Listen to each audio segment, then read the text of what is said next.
베드로전서 4장 12절에서 9절까지의 말씀입니다. 12절에서 베드로 사도는 2장 11절과 동일한 표현인 사랑하는 자들아 라고 오늘 수신자들을 부르면서 본문을 시작하고 있습니다. 2장 11절에서 사랑하는 자들아로 시작된 권면은 4장 11절까지 이어집니다. 이 권면에서 베드로 사도는 하나님의 자녀가 된 그리스도인들은 세상에서 구별되고 거룩한 삶을 살아감으로써 하나님께 영광을 돌려야 한다고 가르치고 있습니다. 그리고 오늘 본문인 4장 12절에서 베드로 사도는 두 번째로 사랑하는 자들아를 부르면서 새로운 권면으로 전환하고 있습니다. 12절입니다. 사랑하는 자들아, 너희를 연단하려고 오는 불시험을 이상한 일 당하는 것 같이 이상히 여기지 말고, 12절의 연단이라는 단어는 하나님께서 자녀들의 믿음을 단련시키기 위해서 허락하시는 고난과 시련을 표현하기 위해서 사용된 것입니다. 여기서 베드로 사도는 이 연단을 불시험에 비유하고 있습니다. 이 불시험이라는 단어는 타는 불을 말하는 것입니다. 뜨겁게 타오르는 불에 금속을 녹여서 불순물을 제거하고 순수한 금속을 얻는 것처럼 하나님은 이 불의 연단을 통해서 그리스도인들의 믿음을 정결하고 완전하게 하시는 분입니다. 그렇기 때문에 베드로 사도는 이런 종류의 시련과 고난이 찾아올 때 마치 이상한 일을 당하는 것처럼 이상히 여기지 말라고 말씀하고 있는 것입니다. 여기서 이상히 여기지 말라는 말씀은 낯설어하거나 충격을 받지 말라는 말씀입니다. 불시험이 찾아오더라도 이것은 우리 그리스도인들을 연단하는 것으로 생각하고 익숙하게 받아들여야 한다는 말씀인 것입니다. 더욱이 13절에서 베드로 사도는 이러한 시련과 연단이 그리스도의 고난에 참여하는 것이라고 말씀해 줍니다. 그렇기 때문에 너희가 불같은 시험을 당할 때에 즐거워해야 한다고 말씀하고 있는 것입니다. 또한 이 지금의 이 고난은 주님께서 이 땅에 재림하실 때 큰 기쁨으로 갚아주시기 위한 것이라고 말씀하고 있습니다. 이는 그의 영광을 나타내실 때에 너희로 즐거워하고 기뻐하게 하려 함이라. 현재의 내가 그리스도인이라는 이유로 당하는 고난을 좋아할 사람은 아무도 없을 것입니다. 우리가 당하는 모든 고난은 육체적으로나 정신적으로나 견디기 힘든 일입니다. 하지만 주님께서 이 땅에 오시는 그날에 우리가 받을 즐거움과 기쁨을 생각한다면 지금의 고난은 능히 이기고도 남는 것입니다. 특별히 기뻐하게 하려라는 이 말씀의 헬라어 단어는 너무 기뻐서 어찌할 바를 모르는 극도의 기쁨을 표현하는 단어입니다. 또한 이 기쁨은 순간적인 것이 아니라 영원히 지속되는 기쁨임을 표현하는 단어입니다. 주님께서 재림하실 때에는 현재 우리가 당하는 고난과는 비교할 수 없을 정도로 훨씬 더 큰 즐거움과 영원한 기쁨이 우리들에게 찾아오게 될 것입니다. 우리가 그리스도의 고난에 참여하게 될 때 훗날 그분의 영광에도 참여하게 되는 것입니다. 계속해서 14절입니다. 너희가 그리스도의 이름으로 치욕을 당하면 복 있는 자로다. 영광의 영 곧 하나님의 영이 너희 위에 계심이라. 오늘 14절에서 그리스도의 이름으로 라는 이 말씀은 우리가 그리스도를 믿음으로 그리스도 안에 있기 때문에 라는 말씀입니다. 우리가 그리스도인이라는 이유로 치욕을 당할 수 있습니다. 여기서 치욕을 당한다는 말씀은 말로 당하는 핍박을 말합니다. 조롱과 비방, 모욕과 욕설 같은 사람의 이 말로써 핍박을 당하는 것을 말씀하는 것입니다. 그런데 내가 그리스도인이라는 이유로 치욕을 당하는 것이 어떻게 복이 될 수가 있는 것입니까? 영광의 영, 곧 하나님의 영이 너희 위에 계시니라. 여기서 영광의 영이나 하나님의 영은 하나님의 성령을 가리키는 것입니다. 하나님의 영이 너희 위에 계심이라는 이 말씀은 성령께서 자리를 잡다라는 이 의미로 성령의 임재를 뜻하고 있습니다. 그러므로 이 말씀은 우리가 그리스도의 이름으로 인한 고난에 동참할 때, 이 치욕을 당할 때 오늘 현재의 성령의 임재로 하나님의 영광을 보게 된다고 말씀하고 있는 것입니다. 마치 스데반이 순교할 때 그가 하나님의 영광을 본 것과 같은 것입니다. 이처럼 우리가 그리스도인의 고난에 참여할 때 주님의 재림을 통해 받게 될 큰 영광뿐만 아니라 오늘 지금 이 시간에도 하나님의 성령께서 우리와 함께 하심을 알게 되는 것입니다.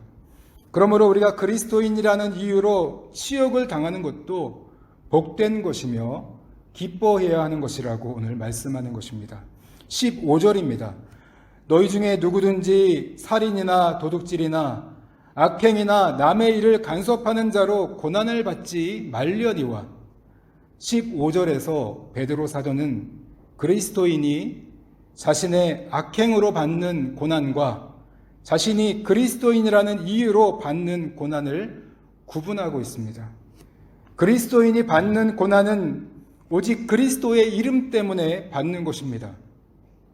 이것은 그들이 그리스도를 따르며 세상 사람들과는 다르게 살아가기 때문에 받는 고난입니다. 이것은 살인이나 도둑질이나 악행이나 남의 일을 간섭하는 등의 반사회적이고 반도덕적인 일을 저질러서 받는 고난과는 전혀 다른 것입니다.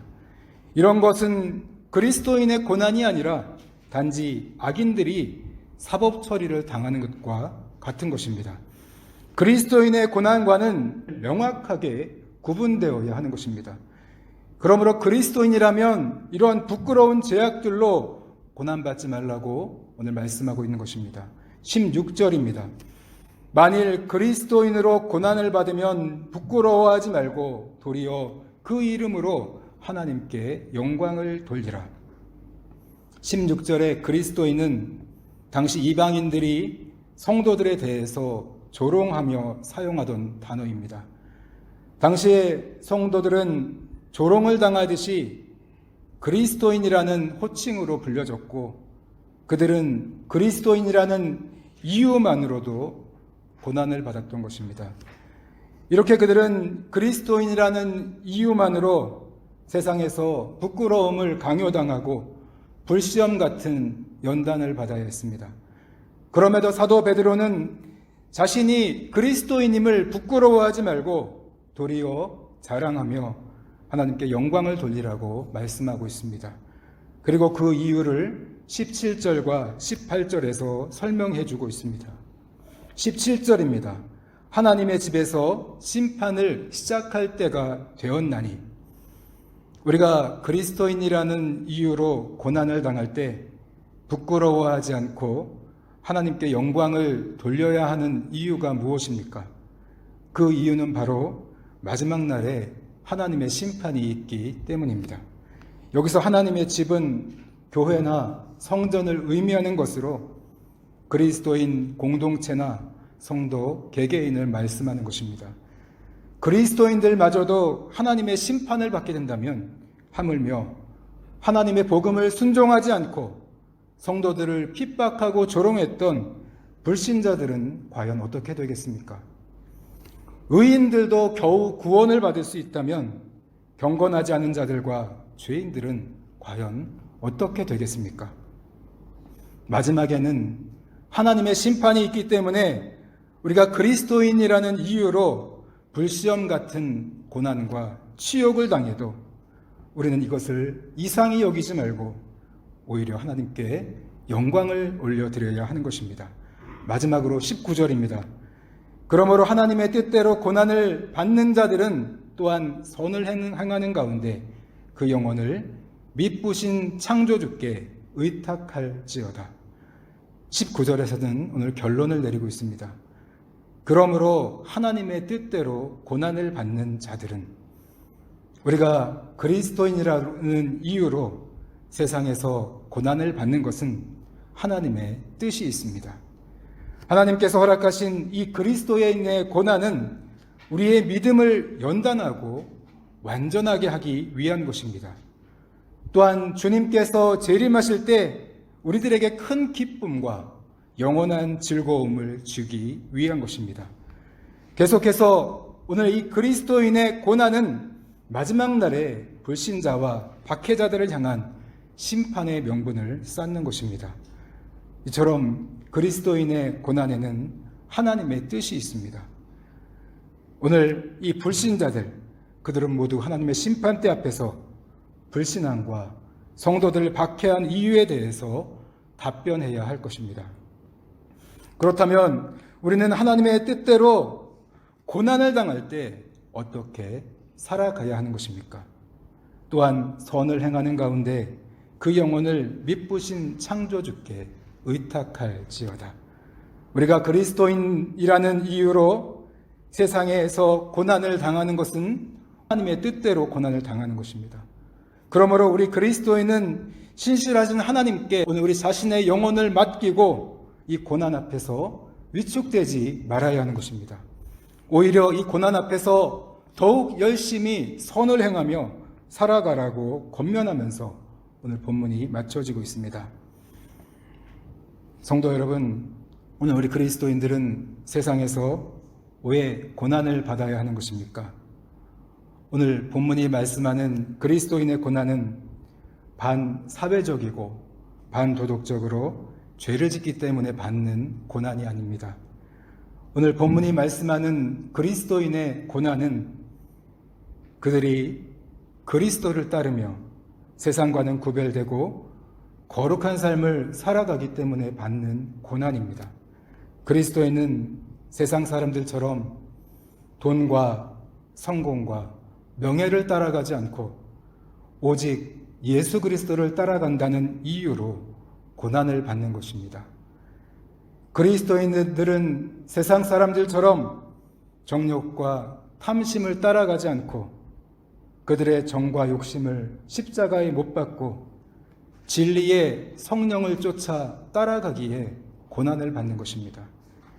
그들은 세상 사람들처럼 이기적으로 살아가지 않고 남을 대접하고 섬기고 착한 행실로 살아가기 때문에 고난을 받는 것입니다.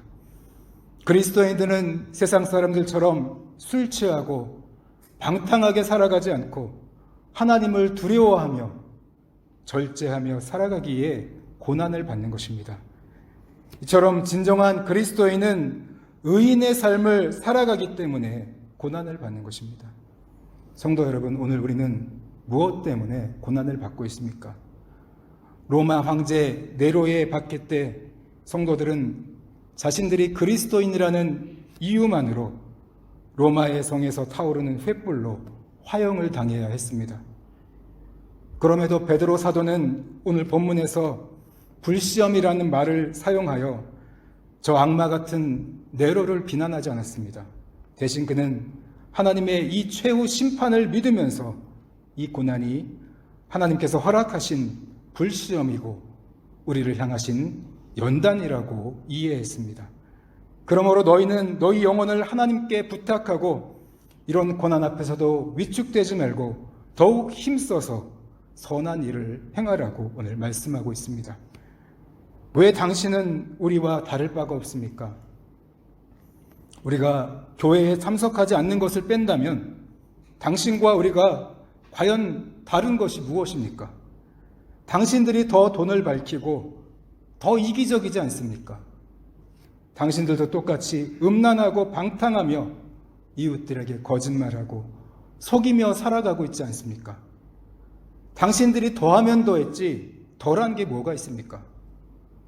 성도 여러분, 오늘 우리가 그리스도인이라고 말하면서 세상에서 시험 당하는 이유가 무엇입니까? 오늘 우리도 초대교회의 성도들처럼 거룩하고 구별된 삶을 살아가기 때문에 세상 사람들과는 다르게 살아간다는 그 이유로 고난을 받아야 하지 않겠습니까? 왜 너희는 우리와 다르게 사니? 당신들은 왜 그렇게 욕심도 없고 바보처럼 정직하게 살아갑니까? 당신들은 왜 성경만 고집하고 오직 예수만이 구원이라고 말합니까?